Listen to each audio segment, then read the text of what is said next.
Alright, this is Swami. This is MGD 141, Pikes Peak Community College, and we're going to continue to learn how to do HTML using Dreamweaver.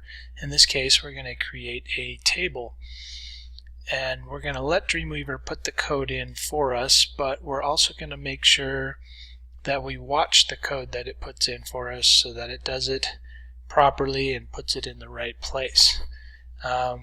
Right now you should have a files section that looks somewhat like this, and it's always a good idea to have this set up. So if you've been moving your files around, maybe this isn't set up every time you open up Dreamweaver, so I recommend that that you do that. I'm gonna close this little window. Alright, that's great. Just so that you have all your file management here in Dreamweaver. Now, one thing to know about tables. Now that we're getting into responsive design, I highly recommend that you use tables sparingly. And the main reason why is because when a table collapses, all of those columns and rows may not work well on a small viewing device. And we'll show you what that looks like later on. And maybe what we do is, well, probably in a later class we could learn how to hide a table if it's too small. But in this class we're going to go ahead and we're just going to learn how to do the table. Okay, so this is the About Index page that I've already opened up. And this is all the code. And I hope everyone has that. And the place that I'm looking for here is this at the end of this section, there's one called About, and then section main character, and I've already added some lines, empty lines here before the end of the section. So this is right before the World of Philo section. So if you have the class files in front of you, you could have downloaded it. You should have exactly what I have here. Alright, so with the cursor in the right place, we're going to come over here. We're going to let Dreamweaver build this table for us, and this is pretty nifty. Otherwise it can be a lot of coding actually. And you'll notice that we have a window called Insert. Now if you don't have the Insert window, you can come up here to Window and choose Insert, and then you'll see that in your Windows options in the palettes.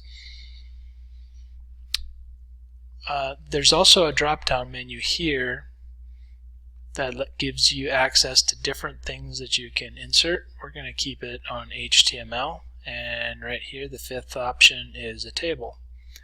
As soon as I click that, I get a little pop-up window, and we're going to go ahead and let's see, how many rows do I have? 1, 2, 3. I should know already. We're going to go ahead and do 4 rows, 2 columns, and then for the width, instead of a fixed size, I'm going to change this to 100%. So it will be somewhat responsive, and by it being responsive, meaning that the table will at least fill out to the width of the content area. The border thickness, we're going to go ahead and do 0.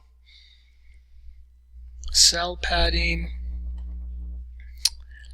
let's go ahead and put 10 in there for now. We're probably going to change this later and take it out of the HTML and put it into the CSS, but I can just show you what that looks like for now. The other thing we have is we're going to need a header.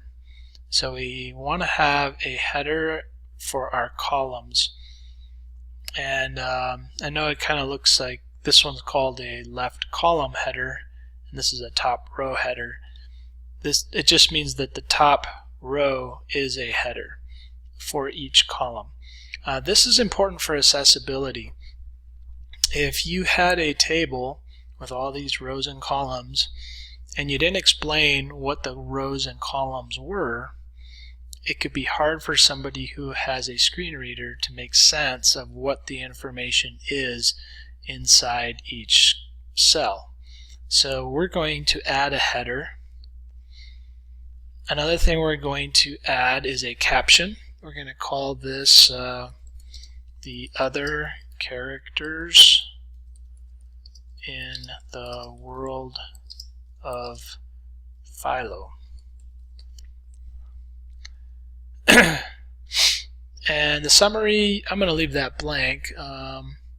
Well, we could put it here, just a brief summary of what this is, or you could leave it out, but this table includes brief descriptions of other major characters in the Philo web comic.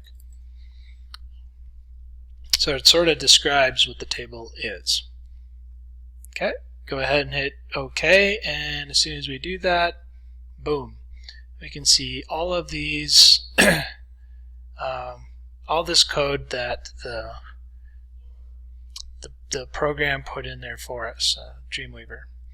So the first things we're going to have is we're going to have a table open tag, and it has a table close tag. Also, every table needs to have a body tag and a closed body tag. Now that part seems kind of strange, but you have to have both, okay? Don't think that just because you've opened up the table, you've got a table going. The table also has its own body. And then we have open and closed tags. Well, first of all, here's the caption, and then we close the caption. We have rows. So the rows are put in first. And in this case, our first column is actually called a table header. It gets the scope of a column. So as we have table headers, this said that it was going to describe each column. If we had done table headers at the rows, then this would be row. It puts in this NBSP thing just as a blank space. It's kind of like a blank content filler. We're going to have to replace that eventually here with content. We'll do that soon. Then you'll see we have TR, open tags and closed tags. Those are for each row. And then we have TD. These are the open and closed tags for a column. Now why it's not TC, I'm not sure. Maybe TC was already taken for something else, but in order to do a column, you don't use TC, you use TD. Okay, now we could have done all of this by hand, just the same. It's just handy to have Dreamweaver do it for us. The nice thing about it is Dreamweaver usually doesn't make manual mistakes. It doesn't forget any characters while we're doing it. You can see some of the attributes that it went ahead and put in: the width, the border, cell spacing, cell padding, and it also put in a summary, and that helps for accessibility. Okay, so now let's go and take a look at this in Design View. We've been working, by the way, in both Design View and Live View. In Live View, a lot of times things aren't editable the way we want them. But the nice thing about the Live View is it will pull in web fonts for us. So it gives us a good, and we can also show what our website looks like for responsive right from that view. So if we come down here, you can see, well, there's nothing really there for our table because we haven't filled any content yet. But it has added the caption already. Okay? Let's go back to Code View. I'm going to start putting the content in. Now sometimes what we could do is we could come in here into Design View, and then you can see the different cells. If you want to try this, you certainly can. So here's the first cell. Now this one's going to be the table header, and I'm going to just put in name and then character. Now one of the things that this row is doing is it's automatically figuring out the width and the width of both the of these columns. If we wanted to set that, we could do it right here. So here is the first column, and I'm just going to set that width to be 30%. Unless I like it doing whatever it wants, but maybe I want to have a little bit more control than that. So we're going to go ahead and make sure that and that's going to keep it proportional if I do that. And this won't move around anymore. So our first name that we're going to put in is going to be, we already had Philo, so I really don't need to add Philo again. We're going to have Plato, and Plato is Philo's pet dog who gives him consistently bad advice about life. The next character we have is Emperor Disgustus. Emperor Disgustus is the tyrant ruler of ancient Greco-Roma and Philo's boss. And then the last one we have here is Burger. Burger is Philo's best friend who happens to be a Minotaur. Alright, there you go. So we entered our, and in this case we did it while in design view. I can go back to code view and just make sure, okay, looks like it put the content in between the tags it was supposed to, so that worked.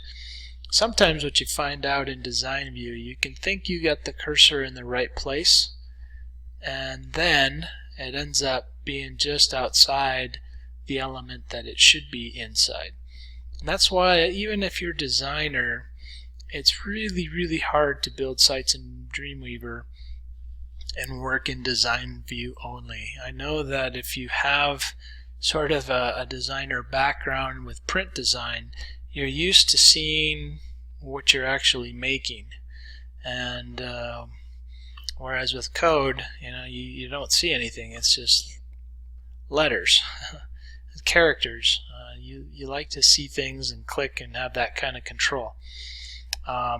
In this case, you could try split view where you can see the design view and the code view at the same time, and that can be however, whatever your preference is, and you can make that work. But at the very least, you need to know the code view so that you can go and make sure that it was all put in properly. Okay, so there's our table. Not too bad, but, and I'm going to go ahead and save this, but as we go up here to live view, it's still, it's kind of dull, right? It looks like it's laid out anyway, but there are some things we can do to style our tables. So let's go ahead and do that next. And we'll need to come to our styles. I'm going to go to just code view. And we've had header styles, nav styles, image styles, main styles, aside styles, footer styles, custom styles. This is a good place. I'm going to put this, I'm going to copy this and create another little section here. And we're going to call this table styles.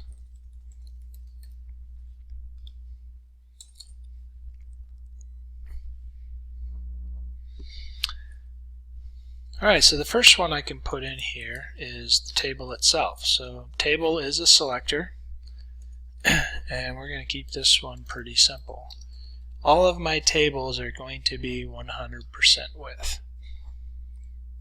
So go ahead and save that. I can go back to my source code here, and remember this little attribute? I can now take that out. And it's now being controlled by the CSS. If I ever wanted to overwrite what I have here, I could always add an inline style. But by default, all of my tables will be 100% width. Alright, next thing I'm going to do is change my table headers. Those were the column, that's the row at the very top. And just like other elements, this one can take on a background color. So this one, B4, B4, B4, which turns out to be a light gray. Alright, we'll go ahead and hit save. And then go back to our source code. Let's see, and what it did is it just added this light gray background to offset what this looks like. Okay, come back to our style. So that's given that a background. Then we got our table rows. And we'll go ahead and give that a background color. In this case, I'm working in split view, so I might be able to see the changes as I'm doing them. So this background color is a very common, very simple design element that we can do in HTML. Now that's a very, very light gray. I don't know if you look really close at your computer screen, you should be able to see it, but it's there.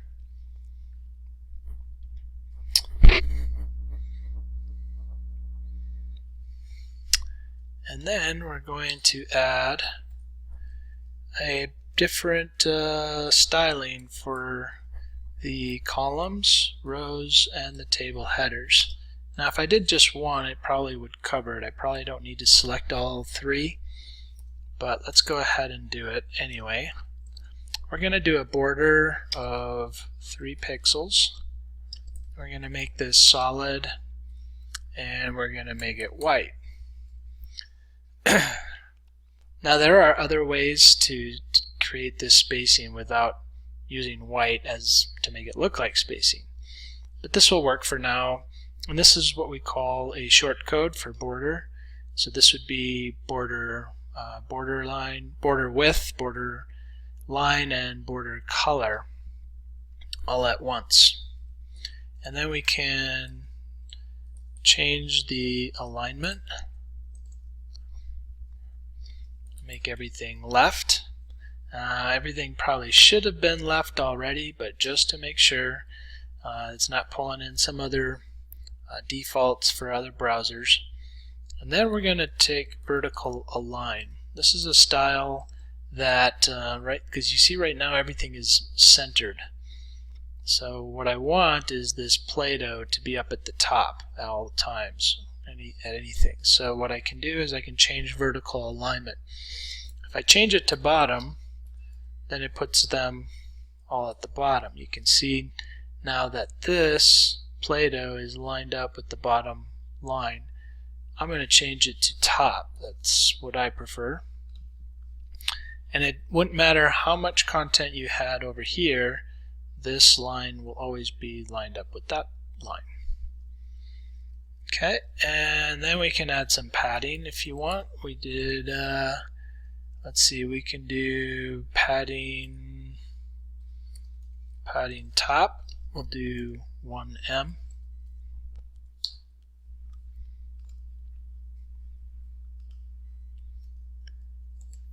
Then we'll have padding right, 1M. Padding left of 1M. And padding bottom of 1M. So it adds some padding inside. Now what I could have done, in this time there is a short code where I could just call this padding 1M, and then that includes top, right, left, bottom. I did want to show you that you can differentiate between these if you want to. I'm going to go ahead and leave it like that, but that wouldn't necessarily always be the best way to do your styling. There's one more little trick, and then we'll be done styling. Right now you can see that the background is light gray, light gray, light gray. If I wanted that to alternate, there's a little trick you can do, and that will be called TR. This is a pseudo selector, and we're going to go with odd, and this is going to change. Maybe I want to do even. Well, let's just see what we get with odd. This will allow me to change every other one, and it will be the odd ones. So we'll do this background color, and we'll go an even lighter gray and a little bit darker. That one looks good. What this allows you to do is alternate the background color by odd. You could do this even if you wanted the even ones, and it can let you differentiate anything between each row, and we do that with this pseudo selector called nth child, and all we changed was the background color.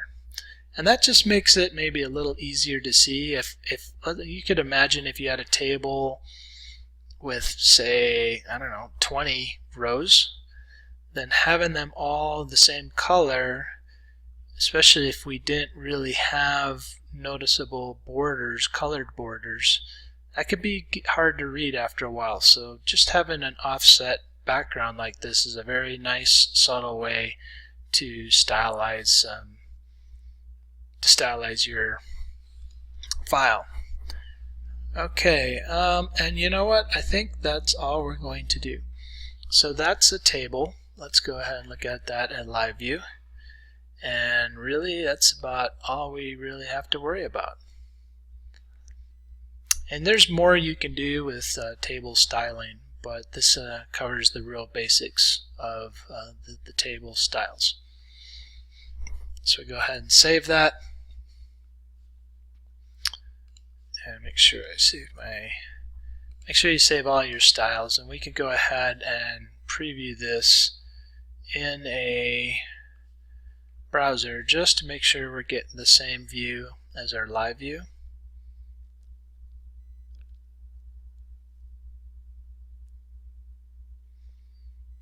And it too wants to wake up for the morning. While that's coming up, I'm going to come back to live view and show you why we want to use tables sparingly. As you can see, we've got two 20M and 48M as our collapsing media queries. So as I bring this down lower, it's going to go ahead and style this. Since I got this at 100% width, the table keeps it at 100% width, and it looks good up until this point. However, once I get to right here, and if this was, well, that's pretty narrow, but 240 pixels, which is right about there, that's your really small, say an iPhone 4.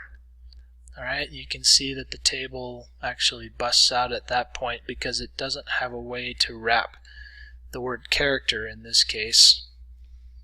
And so that's what's causing the table to bust out.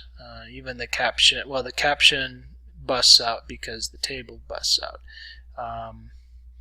But that tends to not be the best user experience, and these can get really messy. In this case, I only have 2 columns. If you have a table with 4 or 5 columns, they're going to be tough to display well on the mobile devices. So again, use those sparingly unless you really have to. This might be a good idea or a good case of when you'd want to do it, but you wouldn't want to do it very often. And then also make sure that you have if you're going to do if you're going to do a table, make sure you're doing the accessibility, and that again, the accessibility includes having a summary written and also having descriptors for your table headers. That's going to be the best way to make sure that your table is accessible, so they understand what the rows and columns mean as they're using a screen reader. And now that we look back, here it is on Safari, and looks great. Alright, there we go. HTML table done in Dreamweaver.